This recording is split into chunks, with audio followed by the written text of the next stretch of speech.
అని తేలింది విపక్షాలు. మరి ఇక అట్లే ఉంది.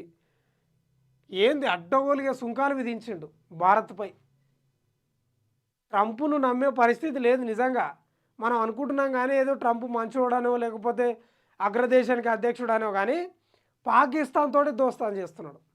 మన శత్రు దేశంతోటి దోస్తాను చేస్తున్నాడు. అంటే మనకీయన కూడా శత్రువేమింక ఈ లెక్కనైతే.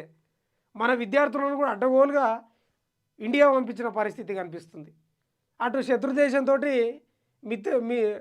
మిత్రునిగా కలుపుకుంటున్నాడు. అంటే మనకు శత్రువే కదా! ఒకసారి ఇది లోపలికి వెళ్ళి చదివే ప్రయత్నం చేద్దాం.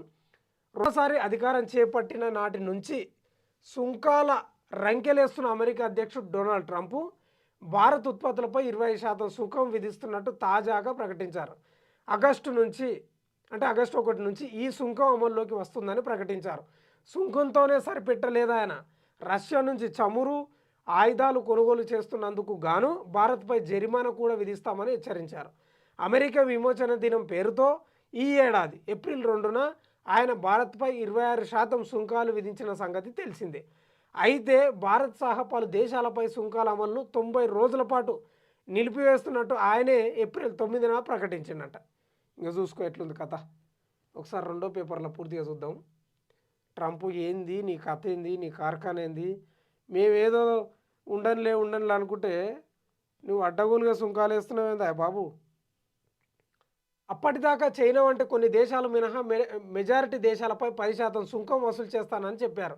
భారతదేశం తమకు మిత్ర దేశమే అయినప్పటికీ ఏం చేస్తావు? ఆ దేశంతో అమెరికా చాలా సంవత్సరాలుగా పెద్దగా వ్యాపారం చేయలేకపోయిందని ట్రంప్ తన సొంత సామాజిక మాధ్యమమైన ట్రూత్ సోషల్లో పేర్కొన్నారు. ఎందుకంటే భారత్ విధించే సుంకాలు చాలా ఎక్కువగా ఉంటాయి. ప్రపంచంలోనే అత్యధిక సుంకాలు విధిస్తున్న దేశాల్లో భారత్ ఒకటంట. ఎవరు? ట్రంప్ అంటున్నాడు. ఇతర దేశాలతో పోలిస్తే భారత్ అత్యంత కఠినమైన, గర్హనీయమైన ఆర్థికేతర పన్ను అడ్డంకులను విధించే దేశం అని ఆయన పోస్టులో వివరించారంట. అంతేకాదు, వారు భారత్ ఎల్లప్పుడూ తమకు కావాల్సిన సైనిక పరికరాల్లో ఎక్కువ భాగం రష్యా నుంచే కొనుగోలు చేస్తారు. మళ్ళా ఏడ అత్యాధునిక ఆయుధాలు ఉంటే, ఏడ టెక్నాలజీ ఎక్కువ ఉంటే ఆడ చేస్తారు.